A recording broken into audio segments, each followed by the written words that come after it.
COVID-19 akan terus menular di kalangan masyarakat sebagaimana tularnya denggi. Ini penting untuk kita khabarkan kepada rakyat sedang kita mencapai 80% populasi dapat vaksin. Hanya bimbang saya, Speaker, kalau kita buka secara terburu-buru, bergantung saja kepada kejayaan vaksinasi tanpa mengukur tahap sebenar kesusahan rakyat serta langkah-langkah kesihatan awam secara realistik, kita akan hadapi masalah yang sama sebagaimana negara lain yang menggunakan strategi sebegitu. Kerana di sini akan tiba musim tengkujuh. Kalau dalam pelan pemulihan tidak ada dicerminkan apa akan berlaku bila sampai kebanjiran, banjir di pelbagai kawasan pada tahun 2020, November hingga Januari 2021, seramai 40,000 orang penduduk dipindahkan. Korban nyawa dicatatkan. Semua pengangkutan darat di kawasan yang terlibat dengan banjir terputus. Strategi mitigasi banjir amat penting. Pada awal tahun ini saja, 46,000 kehilangan tempat tinggal. Banjir teruk di Pahang, takkan Babi Pekan tak tahu. Terengganu, Kelantan, Perak, Johor dengan 6 orang terbunuh. Lebih 12,487 keluarga terpaksa ditempatkan di 426 pusat pemindahan banjir. Saya hanya mahu kita ambil kira because this is coming. Kita tak boleh biarkan wujudnya kluster baharu bila kita hadapi krisis banjir. 580,000 isi rumah M40 yang jatuh ke kategori B40 akibat pandemik, maka perlunya diambil kira peningkatan paras pendapatan garis kemiskinan daripada kadar sedia ada. Ini selari dengan dapatan kami yang kami buat di Permatang Pauh untuk menunjukkan bahawa sama juga dengan peningkatan paras pendapatan garis kemiskinan, dia kena selari dengan pengenalan gaji minima yang lebih bermakna. Sejak RMK 11 lagi, isu ketidakpadanan pasaran buruh ini menjadi masalah yang dihadapi oleh kita. 83 minggu telah berlalu dengan 1,265 institusi TVET ditutup. Dan TVET ini sebahagian daripada keperluan industri. Dan laporan Ketua Audit juga menegur bahawa wujudnya fragmentasi terlalu banyak kementerian yang mengawal selia TVET. Maka akhirnya perlu ada usaha untuk menyatukan kesemua program dan akreditasi. Bila bercakap tentang projek fiberization, dia kena ada tapak. Kalau di kawasan Gua Perahu, Matang Pauh pun samalah. Not everything. Certainly tak ada 4G semua kan. Tapi persoalan saya, kerana itu saya bangkitkan kalau kita mengikut dasar yang dipilih oleh kementerian, boleh laksana pelaksanaan teknologi TV white space. Dia guna spektrum televisyen yang ada kat rumah-rumah, hanya memerlukan kelulusan dari segi undang-undang oleh kerajaan. Kerana memanglah dilihat sebagai mencabar kuasa dan monopoli syarikat-syarikat telekomunikasi. Tapi dekat Singapura, dekat Kenya dan juga dekat Filipina, mereka gandingkan kedua-duanya sekali. Bantuan kanak-kanak ni hanya sampai kepada 1% je daripada seluruh isi rumah yang mengandungi kanak-kanak di Malaysia. Jadi mungkin di sini saya nak tanyakan, adakah sebabnya kerana PJK yang diguna pakai pada tahun 2020 diguna pakai RM980. Maksudnya untuk semua bantuan, kita tak guna pakai yang terkini iaitu RM2,208. Jadi ini kalau ahli parlimen beri pun tak boleh yang berhormat. Kita perlu juga penyelarasan daripada kementerian. Saya nak minta sedikit pandangan dan jawapan yang jelas. Kerana kalau tidak, saya tak boleh nak libatkan lebih ramai lagi yang layak. Dan keduanya adalah bantuan warga emas. Juga mendapati semua yang 60 tahun ke atas, 4% dia dapat. Jadi mungkin ada perlu integrasi data. Saya harap Yang Berhormat dapat ambil kira. Ini khas untuk kebajikan bantuan yang memang diperuntukkan oleh kementerian kepada Kementerian Wanita. Bidang teknologi angkasa ini tak boleh jadi taman permainan bagi golongan elit semata-mata. Bukan tertakluk pada bidang astronomi dan angkasa lepas, tapi melibatkan pembangunan teknologi yang berinovasi, merentasi pelbagai bidang. Yang Berhormat Perdana Menteri sebut tadi tentang Mark Geopadi. Saya fikir itulah yang kita mahukan, limpahan manfaat yang memberi kesan lanjutan kepada masyarakat dan segmen seluruh Malaysia. Saya rujuk kepada survei kesihatan dan morbiditi 2019 ini sebelum pandemik yang menunjukkan lebih kurang 8% kanak-kanak antara umur 5 hingga 15 tahun, lebih kurang 424,000 semuanya alami masalah mental. Yang berhormat tadi sebut tentang pelan strategik kesihatan mental.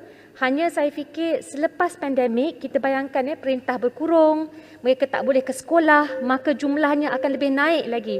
Kita tengok Perancis beri terapi, khidmat terapi secara percuma untuk semua rakyat sejak 3 tahun sampailah dewasa bermula tahun 2020 bagi menangani pandemik. Apakah langkah-langkah yang akan diambil oleh kementerian bagi mengatasi masalah ini, memandangkan kanak-kanak kita sangat terkesan. So before the act itself. Terima kasih Yang Berhormat. Thank you Speaker. Okay.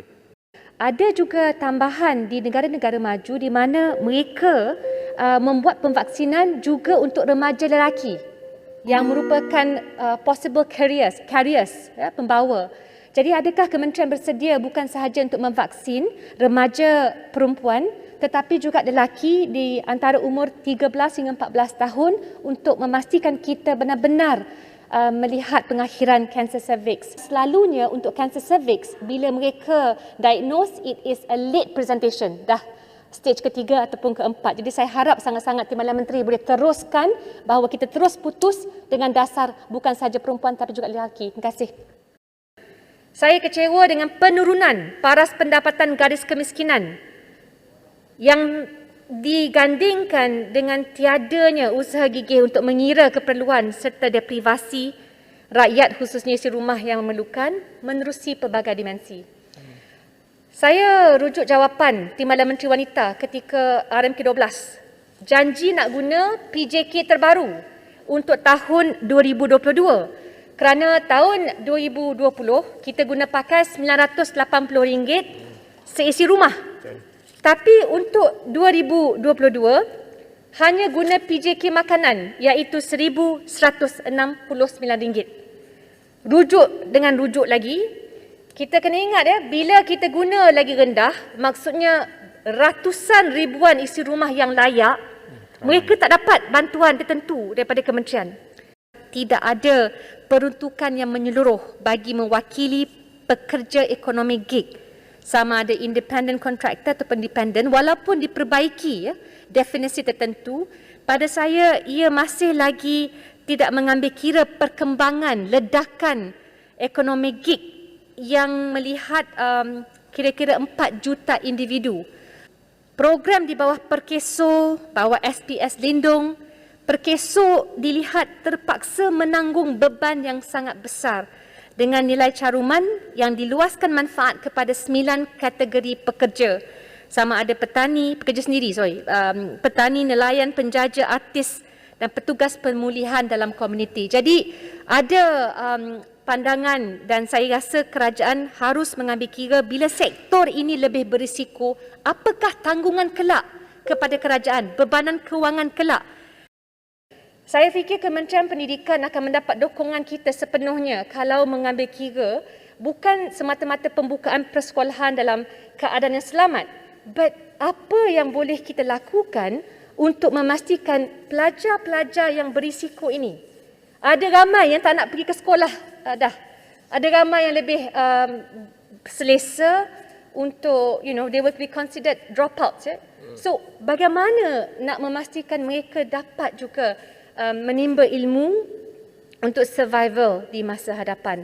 Ini adalah perang yang kita harus tangani secara bersama. Ternyata sistem perlindungan sosial di Malaysia tidak direka dan tak cukup untuk menampung cabaran dan kejutan pandemik. Jadi kalau kita lihat sebelumnya disebut tentang kalau ada kanak-kanak dalam isi rumah, keluarga tersebut selalunya lebih miskin, tapi bantuan kita hanya meliputi kurang daripada 1% ke semua isi rumah Malaysia yang mempunyai kanak-kanak kecil.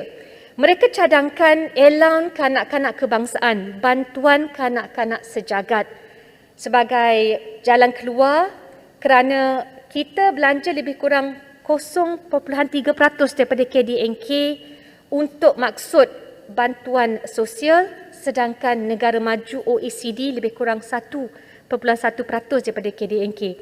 Jadi pada saya agak penting untuk ambil kira PJK terkini, termasuklah melebar luaskan lagi jaringan, because when you invest in children, you never lose out. Datuk Yang di-Pertua, merujuk kepada kes buli sehingga mengakibatkan kematian, saya melihat terdapat keperluan yang mustahak untuk segera diperkenalkan undang-undang anti-buli ini selain daripada penguatkuasaan sedia ada yang lebih ketat. Selain itu, perlu juga diambil kira langkah proaktif untuk membuat penilaian semula terhadap sistem latihan dan pengurusan pelatih di mana-mana Akademi Latihan Ketenteraan ALK.